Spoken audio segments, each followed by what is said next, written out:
वृषभ राशीसाठी जुलै महिना म्हणजे युनिव्हर्सने तुमच्यासाठी लपवलेली एक रहस्यमय एलिव्हेशन. पण एलिव्हेशन आधी असतो एक हलकासा झटका. या महिन्यात कोणीतरी तुमच्या कम्फर्ट झोनला धक्का पोहोचवणार आहे आणि हेच तुमचं वेकअप कॉल देखील ठरणार आहे. जो स्वतःला पुन्हा निर्माण करतो त्यालाच यशाचं सिंहासन देखील मिळतं. कामात सतत वाट पाहणाऱ्यांचं काहीच घडत नाही. हा महिना आहे इनिशिएटिव्ह घेणाऱ्याचा. तुमचं पेशन्स आता ऍक्शनमध्ये बदला.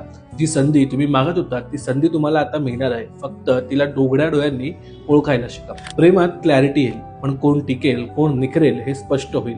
काही जण तुमच्या आयुष्यातून निघून जातील, पण लक्षात ठेवा सत्याची जागा असते आणि तिथे बनावट नाटक टिकत नसतं. आर्थिक दृष्टीने हा काळ स्मार्ट प्लॅनिंगचा आणि कट डाऊनचा आहे. तुम्हाला वाटेल की पैसा घटतोय, पण ते युनिव्हर्सचं टेस्टिंग आहे. तुम्ही अबंडन्सला कायद्याने हाताळताय की नाही ते पाहण्यासाठी. मनात एक वेगळी शांतता येणार आहे, पण ती शांतता येण्याआधी तुम्हाला एका गोंधळाला पार करावं लागेल. मेडिटेशन, ग्राउंडिंग आणि नेचरमध्ये वेळ घालवणं हे सगळं तुम्हाला प्रोटेक्शन देणार आहे. जुलैमध्ये जे गमवाल ते पुढच्या युगासाठी जागा मोकळी करेल. आणि वृषभ राशी, तुम्हाला हे माहिती आहे का, तुम्ही जेव्हा बदल मान्य करता तेव्हा सृष्टी सुद्धा तुमच्याच बाजूनी वळलेली असते. वृषभ राशीवाल्यांनो, कसं वाटलं तुम्हाला जुलै महिन्याचं राशी भविष्य? मला कमेंटमध्ये नक्की कळवा. आणि व्हिडिओ आवडली असेल तर लाईक करा आणि शेअर सुद्धा करा.